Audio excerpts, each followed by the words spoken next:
हाँ तो मेरे जेगेडी कैसे हैं आप लोग। सिर्फ और सिर्फ एक दिन बचा आप लोगों के इकोनॉमिक्स के एग्जाम के लिए एंड आई होप आप लोग जो है वो फुली प्रिपेयर्ड है। बहुत अच्छे से आपने सारा सिलेबस जो है कवर कर लिया, हर एक टॉपिक रिवाइज कर लिया, सैंपल पेपर कर लिए। मैंने आप लोगों को सैंपल पेपर प्रोवाइड करवाया, मैंने आप लोगों को जो है मोस्ट एक्सपेक्टेड क्वेश्चन प्रोवाइड करवाए हैं, एमसीक्यू प्रोवाइड करवाए हैं। आई होप आप सबने उस सब की प्रैक्टिस कर ली होगी। तो भाई और कोई टेंशन लेने की बात नहीं, तैयारी एकेडमिकली तो आप भैया बहुत तगड़े लेवल पे पहुंच गए होंगे, ये तो मेरा मानना है ही है। लेकिन लेकिन लेकिन एग्जाम जो अच्छा है वो सिर्फ पढ़ाई से नहीं होता, ये बात याद रखिए। ऑफ नेट्स पे प्रैक्टिस करने से मैच अच्छा नहीं होता। जंग के लिए पहले से तैयारी करने में, जंग में अच्छा परफॉर्म करोगे ये जरूरी नहीं है। कुछ और हैबिट्स हैं जो आपको before exam, while attempting exam या फिर आफ्टर एग्जाम आपको इंप्लीमेंट करनी पड़ेगी, तब जाकर जो है आपका वो एग्जाम 80/80 वाला बनेगा। ये बात याद रखिएगा, ठीक है जी। सिर्फ और सिर्फ पढ़ाई से मार्क्स नहीं आएंगे। तो मैं आपके लिए लेकर आ चुका हूं last day dos and don'ts. ये जितनी भी चीजें बताऊंगा, ये सारी चीज एक एक चीज मैंने अपने टाइम पे इनकलकेट करी थी और भाई 98 मार्क्स आए थे इकोनॉमिक्स में, ठीक है जी। वो 2 मार्क्स भी कहां कटे थे वो मुझे पता है और मेरी अपनी बेवकूफी की वजह से कटे थे, जिसका मैं आज तक रिग्रेट करता हूं। और मैं यही चीज चाहता हूं कि भैया ये जो है मेरे बच्चे वो गलती ना करे, ठीक है जी। तो आप लोगों को लेकर आ चुका हूं last day dos and don'ts. अच्छा, लास्ट डे में डूज एंड डोंट्स डिस्कस करने से पहले एक लास्ट डे में ना एक बहुत एंजाइटी सी हो जाती है, नर्वसनेस सी हो जाती है कि यार अब हमने पढ़ तो सब लिया है, या फिर कुछ बच्चे कहेंगे सर अभी भी बहुत कुछ बाकी है, या फिर अभी भी कॉन्फिडेंस नहीं आ रहा, एक बारी जरा गो थ्रू कर ले हम सारे चैप्टर से ना, फिर बात बन जाएगी। तो कोई टेंशन की बात ही नहीं है। आप लोग क्यों गो थ्रू करोगे, मैंने आप लोगों को गो थ्रू करवा नहीं रखा। ये एडू कैप्टन की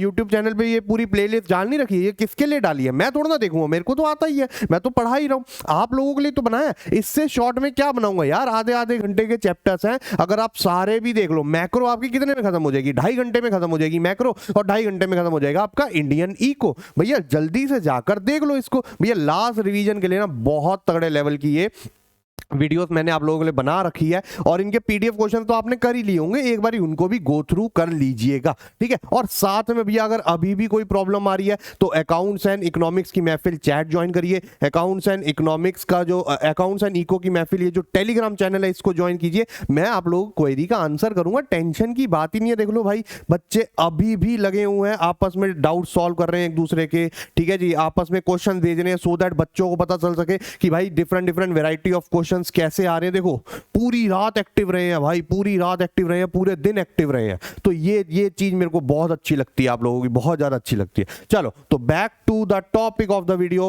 विच is last days dos and don't. सबसे पहले हम बात कर लेते हैं डूज पे, कि ये चीजें तो बहुत ज्यादा जरूरी हैं। जैसे अगर मैं बात करूं डूज में, सबसे पहले देखो लास्ट दिन में क्या होता है ना, लास्ट दिन हो गया या पेपर से पहले हो गया, उसमें ना हमारे पता नहीं माइंड कैसी गेम खेलता है कि अपने आप ना कुछ टॉपिक्स याद आने लग जाते हैं हमें, कि भाई अच्छा उसका क्या था, अरे वो कौन से ईयर में हुआ था, ग्रेट लीप फॉरवर्ड किस में हुआ था, ग्रीन रेवोल्यूशन कौन से ईयर में हुआ था, फर्स्ट 5 ईयर प्लान कब स्टार्ट हुआ था, ये वो आखिरी 5 ईयर प्लान कब था, ये वो डिफरेंट डिफरेंट आने लगेगा जो हमें नर्वस करता रहेगा। तो उस सिचुएशन में जब हमें मटेरियल नहीं मिलेगा ना, ठीक है, वो मूवी का सीन था ना, चाबी कहां है, चाबी कहां है, चाबी कहां है, तो वो लास्ट टाइम पे जब हम चीज जरूरत होती है, ठीक है जी, अगर वो नहीं मिलेगी ना तो वो और हमें पैनिक क्रिएट करती रहेगी। तो इस वजह से अपने नोट्स को हैंडी रखो। हैंडी रखने का मतलब है अपने आसपास ही रखो, फोन में रख लो, आजकल तो सॉफ्ट कॉपी इतनी अवेलेबल होती है, ठीक है, ताकि वो एंजाइटीनेस, ताकि वो पैनिक जो होगा आपको उसको ओवर पार कर सको आप। उसके बाद prepare your bag in advance, वही चाबी कहां है, चाबी कहां है, क्योंकि भाई ये रूल होता है, ये तो भैया पता नहीं कौन से ऐसे प्रकृति, कौन सी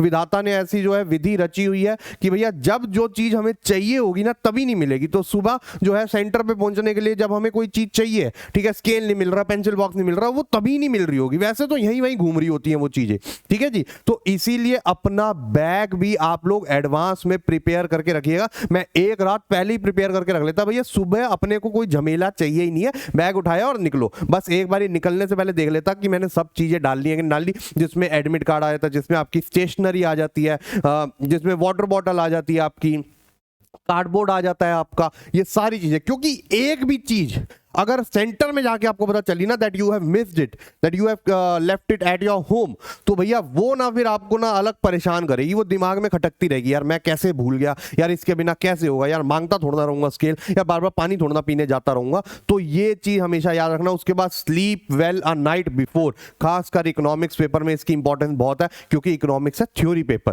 थ्योरी पेपर में ना कई बार आपको आंसर बना बना के भी लिखना पड़ता है। आपको टॉपिक पता है, आपको पता है कि इसमें क्या लिखना है, लेकिन वो फ्रेमिंग आपके माइंड में होगी तब जाके, अगर बढ़िया होगी माइंड में फ्रेमिंग, तभी जाके बढ़िया जो है रिफ्लेक्ट होगी आपकी आंसर शीट में। तो अगर बढ़िया आपने नहीं करी है, वो बढ़िया कैसे होगी, जब माइंड अपनी फुल कैपेसिटी पे होगा। फुल कैपेसिटी पे कब होगा, फुल कैपेसिटी पे तब होगा जब वो अच्छे से आराम करके आया होगा। ये बात याद रखो। मैं इंश्योर करता था कि भैया एग्जाम से एक दिन पहले, जो नाइट बिफोर एग्जाम, मैं आराम से अपनी नींद पूरी करूं, 7-8 घंटे की नींद पूरी करूं। ये नहीं कि भाई सुबह 5 बजे उठ के पढ़ूंगा या पूरी नाइट। अच्छा, बच्चों का आजकल ये चला है कि सर पेपर से एक दिन पहले तो पूरी रात पढ़ूंगा मैं। अरे मेरे भाई, एक रात पढ़ने से क्या हो जाएगा जब इतने टाइम से नहीं करा। अपने पे कॉन्फिडेंस रखो यार, वो एंजाइटी को ओवर पावर मत करने दो आपको। तो नींद पूरी करना बहुत ज्यादा जरूरी है, तभी अच्छे आंसर बनेंगे। उसके अलावा keep your mind cool and काम।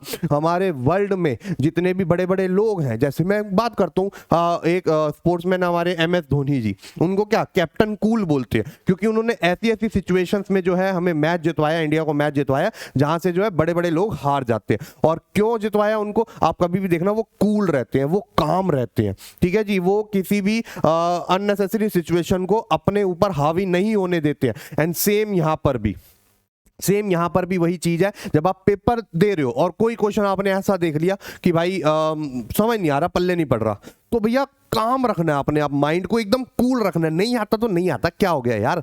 जरूरी थोड़ी ना कि 99 क्वेश्चन आते हैं और एक नहीं आते तो आपकी मेहनत पे सवाल उठने लग जाएंगे, आपकी मेहनत पे, आपकी तैयारी पे उंगलियां उठने लग जाएंगी। और अगर वो लोग उंगलियां उठा रहे हैं तो उठाने तो भाई, सच्चाई आपको पता है ना कि भाई मेरे को 99 क्वेश्चन आते हैं, एक नहीं आता तो क्या फर्क पड़ता है उससे। ठीक है, तो अपना कूलनेस, अपनी कामनेस रखना, ये बात याद रखना। उसके बाद always read your question properly. मैं हर बारी बच्चों को बोलता हूं, जब अगर आपने क्वेश्चन अच्छे से समझ लिया ना, तो आधा आंसर तो वही हो गया आपका, आधे मार्क्स तो अपने आंसर के वहीं खींच लिया आपने।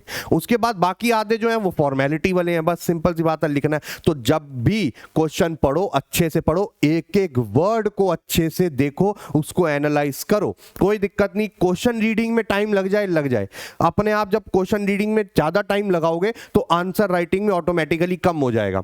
उसके बाद always do revision of your answers. जितने भी आप आंसर लिखोगे, ठीक है, जब सारे कंप्लीट हो जाएंगे, यानी कि आंसर के बाद रिवीजन करने लग गए, जब सारे कंप्लीट हो जाएंगे तब सारे आंसर्स की रिवीजन करना। मैंने वीडियो डाली थी आप लोगों के लिए कि भैया 20 मिनट पहले जो है अपना पेपर कैसे खत्म करें। वो 20 मिनट पहले मैंने इसीलिए बोला था, सो दैट बच्चों के पास प्लेंटी ऑफ टाइम रहे कि वो अच्छे से, खासकर ये थ्योरी पेपर है तो अच्छे से अपनी जो रिवीजन है वो कर सके। ठीक है, तो ये डूज का बहुत ध्यान रखना। ठीक है, उसके बाद आते हैं डोंट्स पे। अब ये तो सबसे ज्यादा इंपॉर्टेंट है, मतलब ये टेक्निक आपके कम से कम भी तो 5 से 10 नंबर बढ़ाएगी।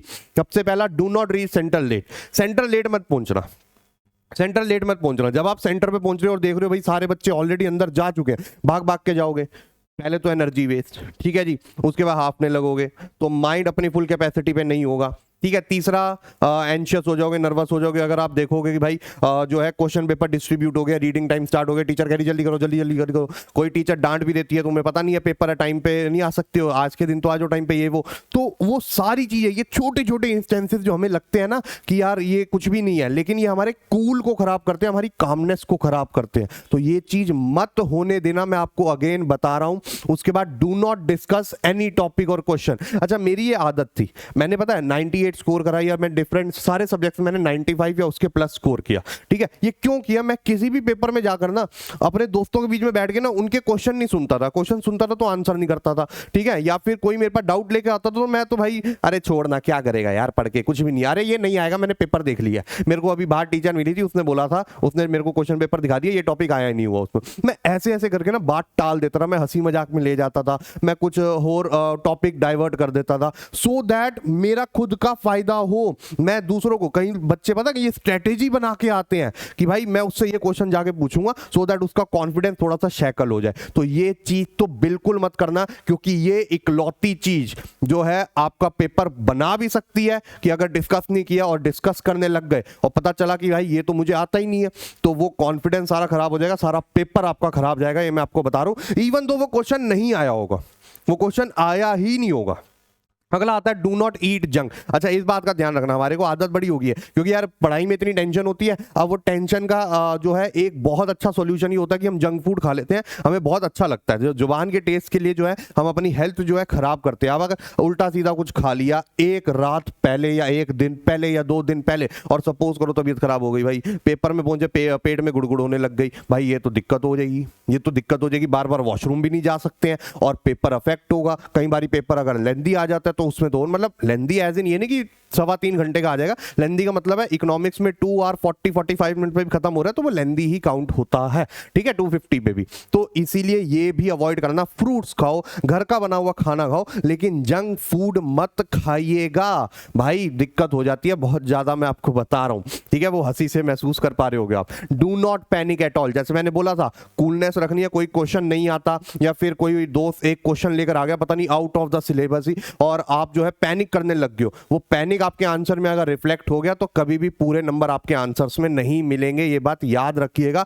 माइंड को जितना कूल रखोगे, लाइफ का फंडा बना लो, जितना कूल माइंड उतना बढ़िया सॉल्यूशन किसी भी प्रॉब्लम का। ये माइंड ही होता है जो प्रॉब्लम क्रिएट करता है आप लोगों के लिए, और ये माइंड ही होता है जो सॉल्यूशन निकालता है इसके लिए। तो सारी चीजें यहीं पर है, इसको जितना शांत, जितना बर्फ की सिल्ली पे लिटा के रखोगे ना, उतना बढ़िया ये परफॉर्म करेगा। तो do not panic at all, and last is do not discuss answers after exam. ये चीज बिल्कुल मत करना भाई। अगला तो वैसे भी आपका अकाउंट्स का पेपर है, उसमें तो वैसे ही बच्चों की हालत खराब हो रखी है, और अगर आपने इकोनॉमिक्स के पेपर के बाद बाहर आए और डिस्कस करने लग गए भाई अच्छा इसका आंसर क्या करा, इसका आंसर क्या करा, तो भाई काम खराब है।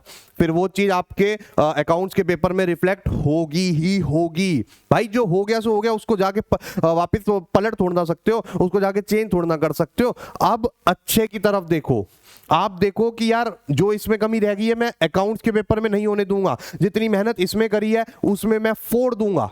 समझ गए बात कि नहीं समझ गए ये चीज? तो ये बात का ध्यान रखना। मैं कभी डिस्कस नहीं करता था, मैं एंश्योर करता था कि मैं भाई जैसे ही बेल बजे ना मैं बैग लेकर भाग जाऊं, मैं मिलता भी नहीं था।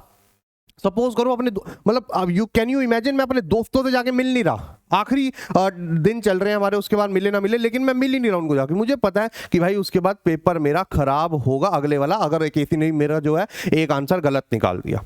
समझ गए बात कि नहीं समझ गए? ठीक है, तो ये डूज एंड डोंट्स है, इनको जल्दी से अपना जो है पेन एंड पेपर लेकर नोट डाउन कर लो, और इनको अपने पेपर के वक्त, पेपर से एक दिन पहले, पेपर के वक्त, पेपर के बाद जरूर इंप्लीमेंट करना, and you will see the change. ठीक है जी, बाकी ऑल द बेस्ट। आप लोगों ने तैयारी करी है और मुझे पता है आप लोगों ने तैयारी करी है, क्योंकि मेरे को रिस्पॉन्स अच्छा मिला है। दैट मीन्स बच्चे सीरियस थे। बस अपने पे भरोसा रखो, because I am proud of you, तो you should always be proud of yourself. तो मिलते हैं हम ऐसे ही अगली वीडियोस में भी, अकाउंट्स में भी तुम्हारा साथ मैं दूंगा, टेंशन लेने की जरूरत नहीं है। ठीक है, तो मिलते हैं ऐसे ही मोर सच वीडियोस में, तब तक के लिए bye bye, take care and have fun.